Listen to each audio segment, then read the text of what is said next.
بسم الله الرحمن الرحيم الحمد لله رب العالمين والصلاة والسلام على سيد المرسلين وعلى آله وصحبه أجمعين أما بعد فقد قال الله تعالى في القرآن المجيد إن عدة الشهور عند الله 12 شهرا إلى آخر الآية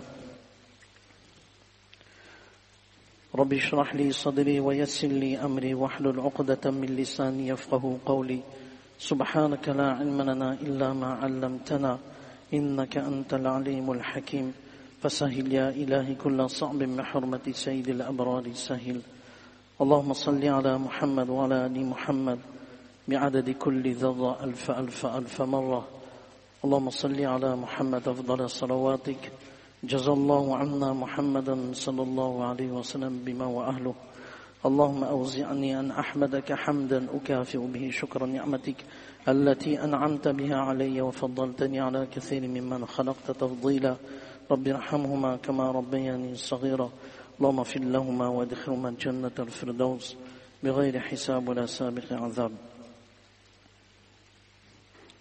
Toutes les louanges appartiennent à Allah subhanahu wa ta'ala, le tout clément, le tout miséricordieux, celui qui nous a permis de venir à la masjid, celui qui nous a accordé la plus grande des richesses, la kalima la ilaha illallah, Muhammadur Rasulullah sallallahu alayhi wa sallam, celui qui nous a donné encore ce souffle de vie pour pouvoir le remercier, faire preuve de gratitude envers Allah subhanahu wa ta'ala pour tous ces bienfaits qu'il nous a donnés. Chaque moment de notre vie est important. Chaque instant de notre vie est important. Chaque instant de notre vie est une occasion pour nous de gagner la proximité d'Allah subhanahu wa ta'ala et de quitter ce monde avec iman.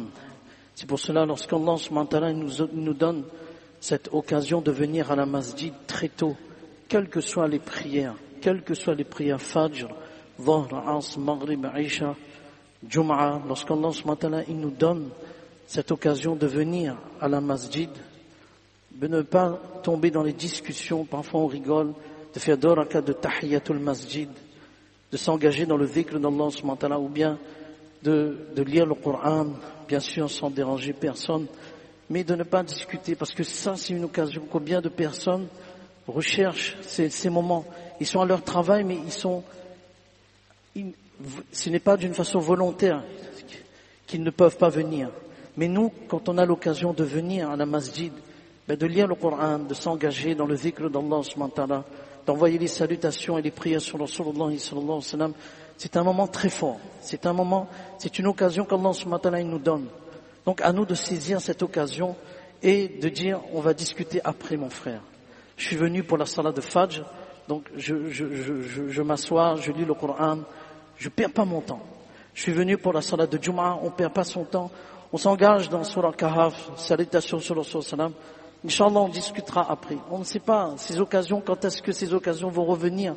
Parfois, une personne est alitée sur son lit d'hôpital. Allahu Akbar, son seul souhait, c'est de pouvoir venir à la masjid. Et nous, on a cette occasion, alhamdulillah, Allah subhanahu wa ta'ala nous a donné. C'est vraiment un très, très grand bienfait. Parfois sentir, passer devant l'hôpital, même sentir. Parfois, on doit chercher quelque chose à l'hôpital, mais sentir l'odeur de l'hôpital même, ça doit nous interpeller. Ya Allah, fasse que je ne sois pas ici. Et tous ceux qui sont ici, oh Allah, accorde-leur la afiyat, accorde-leur la guérison. Et Allah subhanahu wa ta'ala nous donne encore ce moment. Subhanallah, ce soir, on va regarder la lune pour le mois de Muharram. Allah subhanahu wa ta'ala, il nous donne encore des occasions de nous rapprocher de lui.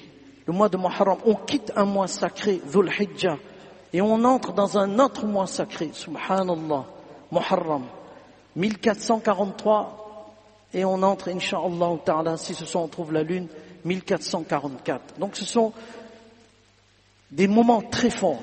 Et lorsque Mullah Ali Qari, rahimahullah, il écrit dans son commentaire de Hadith qu'il est tout à fait permis de faire dua pour son prochain au début de chaque mois islamique. Au début de chaque mois islamique, on dit qu'Allah Ta'ala fasse que ce mois soit béni pour nous et pour vous.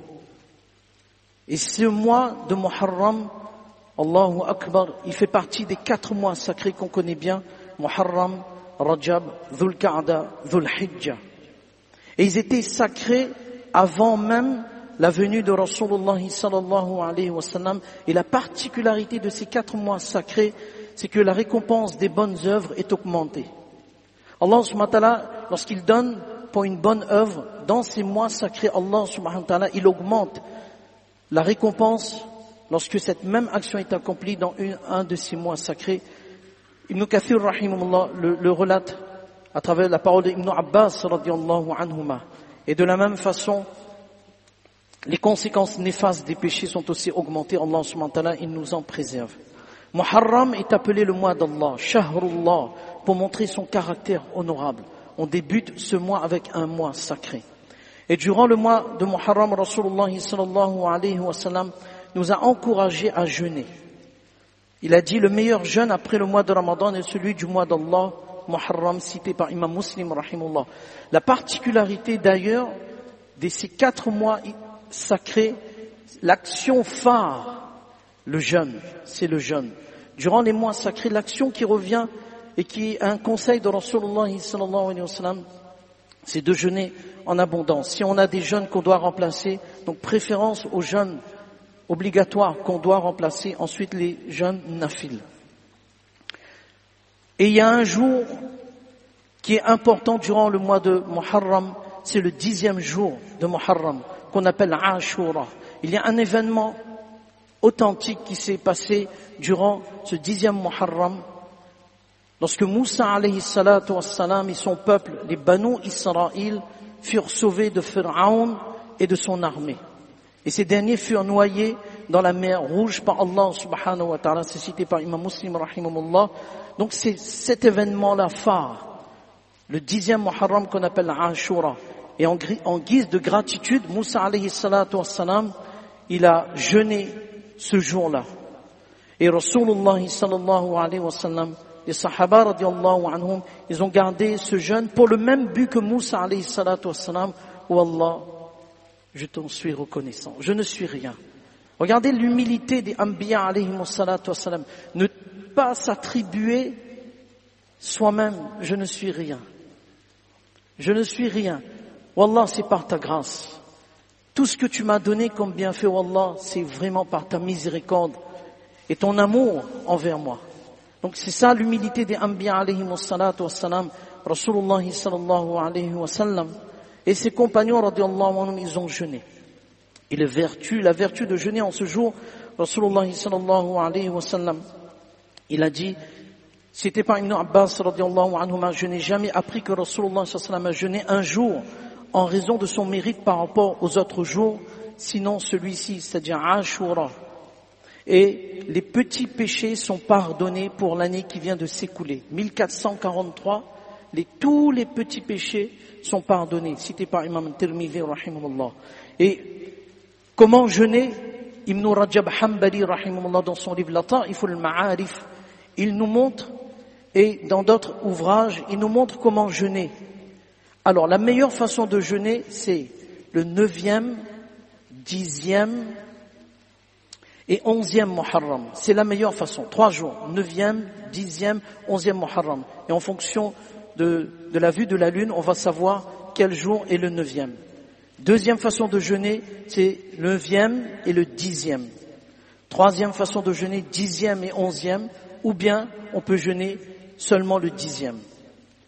Il n'y a pas de problème à jeûner seulement le 10e. Donc 9, 10, 11, ou bien 9, 10, ou bien 10, 11, ou bien le 10e seulement. Et en ce jour de Ashura, il est conseillé de faire preuve de largesse sur sa famille selon ses moyens. Rasulullah sallallahu alayhi wa sallam, il a dit, celui qui fait preuve de largesse sur sa famille le jour de Ashura, le 10e Muharram, Allah subhanahu wa ta'ala fera preuve de largesse sur lui toute l'année. Pas de crise. Il n'y a pas de crise.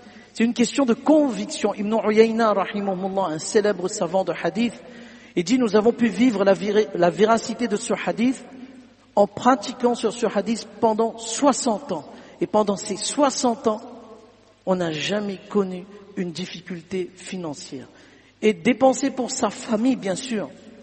Ce n'est pas un jour de fête où, non, on montre la valeur de ce jour à travers l'événement de Moussa alayhi salatu wassalam et les hadiths de Rasulullah sallallahu alayhi wa sallam relatifs au 10e jour de Muharram, mais c'est une dépense simple, pas dans l'extravagance, simple, d'une façon qui n'est pas par rapport aux autres jours de l'année, on dépense un petit peu plus pour montrer justement le caractère honorable de ce jour. Donc voilà ce qu'il faut retenir du mois de Muharram, ce mois sacré. Ce soir donc c'est la vue de la lune. Donc Allah subhanahu wa ta'ala il nous donne tous vraiment cette chance de pouvoir tirer profit au maximum de ces moments. Parce qu'on ne sait pas quand est-ce qu'on va quitter ce monde.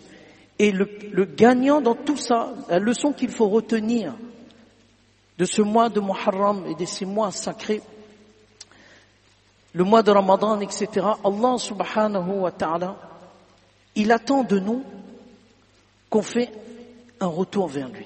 Ce lien avec Allah subhanahu wa ta'ala, ce lien vertical, il est important. Ce lien avec Allah subhanahu wa ta'ala, il est important parce que c'est lui qui va organiser notre lien horizontal. Et c'est lui qui va nous permettre de vivre en toute sérénité. Quelles que soient les épreuves, mais le croyant, il sait que toutes ces épreuves viennent d'Allah subhanahu wa ta'ala. Et les épreuves, c'est pour me rapprocher d'Allah subhanahu wa ta'ala. Ce n'est pas une punition. Pour le croyant, Ajaban li amril mu'min, Rasulullah sallallahu alayhi wa sallam a dit que l'affaire du croyant est exceptionnelle, incroyable. Lorsque le bien le touche, il fait preuve de gratitude, de remercier Allah subhanahu wa ta'ala. Et ça c'est bien. Et lorsque le mal le touche, une épreuve le touche, il fait preuve de persévérance, de patience, et ça aussi c'est bien pour lui. Donc dans tous les cas, il est gagnant. Et c'est là à nous de comprendre qu'Allah subhanahu wa ta'ala, il nous veut du bien en reconnaissant ses propres erreurs. Lorsqu'on reconnaît ses propres erreurs, on se dit, Wallah, quel que soit le péché, quelle que soit la gravité du péché, il faut jamais désespérer de la miséricorde d'Allah subhanahu wa ta'ala. Jamais désespérer de la miséricorde d'Allah subhanahu wa ta'ala. Ce n'est pas la caractéristique du croyant. Le croyant, il ne désespère jamais. C'est lui. Il doit comprendre, prendre du recul, faire une auto-analyse, une auto-critique, une introspection et se dire, je vais changer. On peut être dans la plus grave des erreurs, le plus grand des péchés, le pire des péchés. Mais lorsqu'on reconnaît, Allah subhanahu wa ta'ala nous pardonne. Wallah, c'est ça Allah. C'est ça notre Rabb. Sa porte est toujours ouverte. Fudayl ibn Ayaz, subhanallah, je vous donne le récit d'un homme, Al-Fudayl ibn Ayaz, qui il était et comment il est devenu. Subhanallah. Pour montrer que, subhanallah, dans le tafsir al-Nasafi, il est écrit que Fudayl ibn Ayaz, wa kana Fudayl ibn Ayaz, rahimahullah, min abna'i dunya wa ahli da'ara. Il était quelqu'un qui n'avait que dans sa tête ce monde matériel. Le monde spirituel, non. C'est ce monde, les plaisirs. Et ahli da'ara, en arabe, veut dire un libertin. Un libertin, si on regarde bien la définition toute simple du mot libertin, c'est celui qui aime la chair. Il aimait les femmes. C'était sa passion. Il était dans une relation illicite en permanence. En permanence. On dit ça, tagada, tagada, souhaite. Bon, je referme la parenthèse. Fudayl ibn Ayaz, subhanallah, une nuit,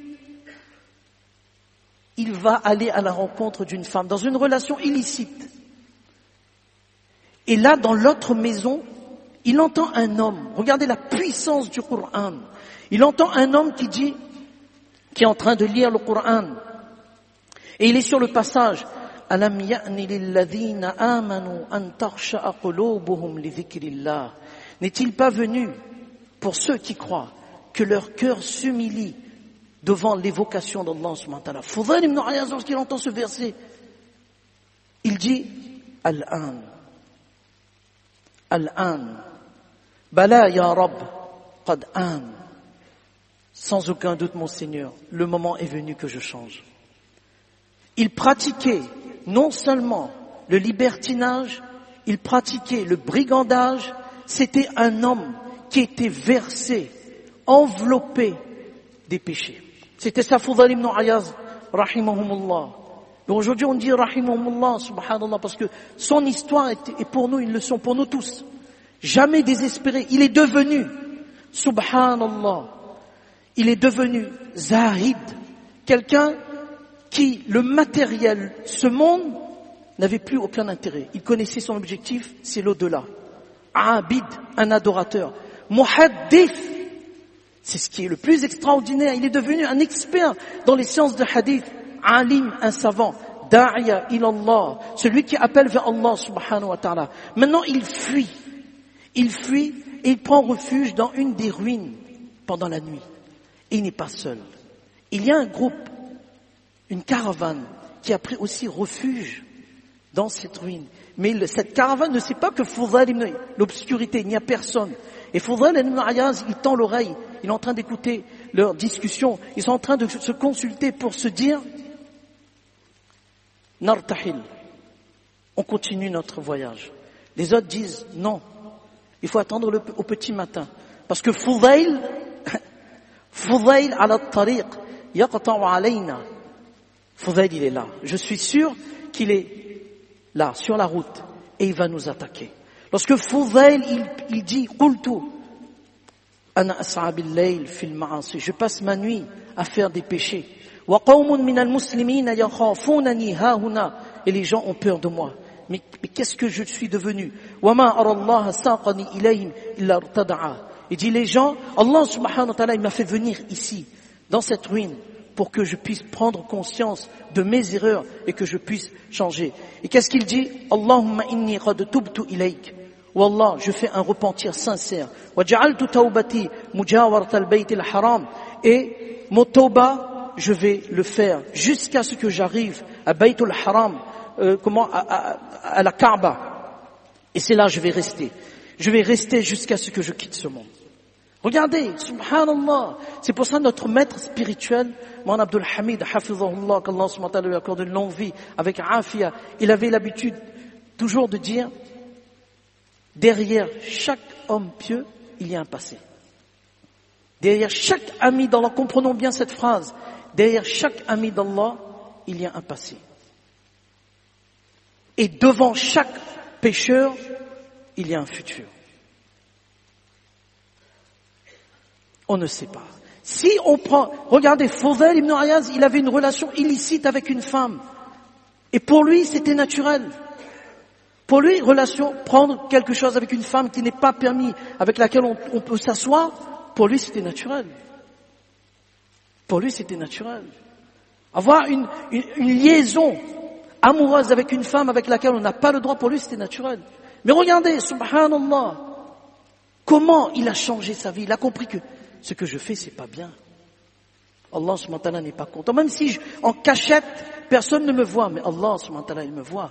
Fudayl, il a changé complètement. Il est devenu un expert de hadith, un ami d'Allah à tel point, une fois, Fudayl ibn Ayaz, rahimahumullah, il est sur une montagne parmi les montagnes de Mina. Et qu'est-ce qu'il dit? Il parle, comme ça nous arrive parfois de parler tout seul, il dit, لو أن وليا من أولياء الله تعالى أمر هذا الجبل أن يميد لماد فتحرك الجبل فقال فضيل أسكن لم أريدك بهذا فسكن الجبل سبحان الله. Il est sur une montagne des montagnes de Mina. Il est debout et il regarde et il se dit, ô montagne, si sur toi, pas moi, si sur toi il y avait un ami d'Allah subhanahu wa ta'ala, tu aurais bougé. La montagne a bougé.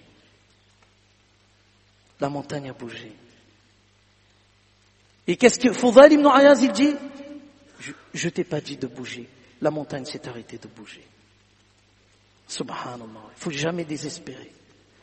Le plus important dans notre vie de tous les jours, c'est de prendre une ferme décision d'arrêter tout ce qui constitue un obstacle à la miséricorde d'Allah. Parce qu'on ne sait pas dans quel moment, dans une mauvaise action que pour nous c'est naturel, on prend du plaisir, mais la mort arrive.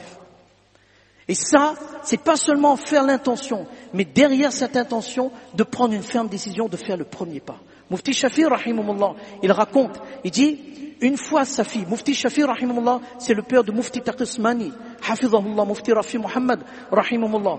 Il dit, une fois sa fille, la fille aînée, Apadjan, on appelait Apadjan, il dit à son père, mon père, fais doigt pour que je parte au Hajj.